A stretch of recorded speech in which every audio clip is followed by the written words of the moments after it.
Welcome. In front of me is INFINIX Zero X Pro, and in this video I'll explain what to do if your phone doesn't accept your PIN number and won't let you in to log into your device.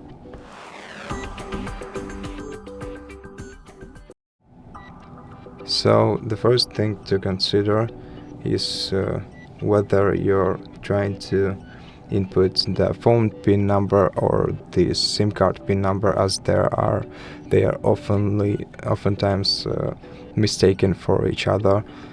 So make sure you're entering a phone PIN number, and if it doesn't help you, then you also should check if your phone isn't freezing or something, just by restarting it. To restart your phone, just hold down the power key for a while. Once it turns off, it should turn on in a while. Let's wait for it.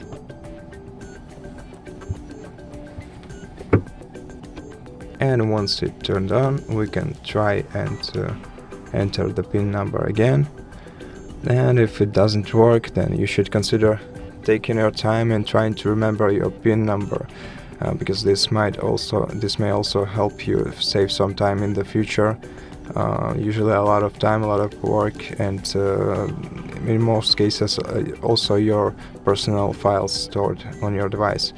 Now, if you really can't remember the PIN number, then the first thing you should consider afterwards is reaching out to INFINIX customer service.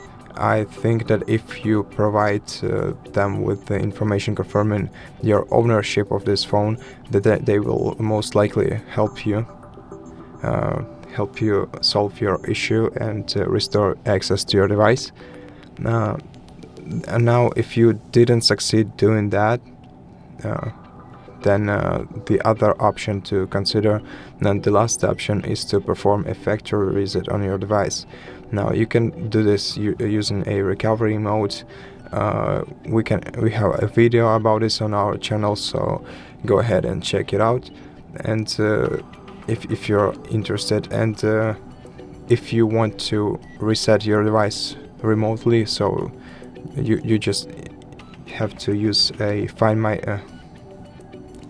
if you have a Find My Device feature enabled on your phone and your Google account connected to your phone, then you'll be able to erase all data remotely using your Google account just by logging into this account on any other device. You can access your phone data and erase all of it, and afterwards it will help you regain access to your phone. So if you want to remotely erase all data, use your Google account if it's connected to your phone, and Find My Phone feature is enabled. In other case, then just use the recovery mode to perform the factory reset. And I think that's all the information I had to share with you. I hope that it helped you. If it did, please let us know about it in the comments. If you like the video, leave a like below. Consider subscribing to our channel, and see you in the next one.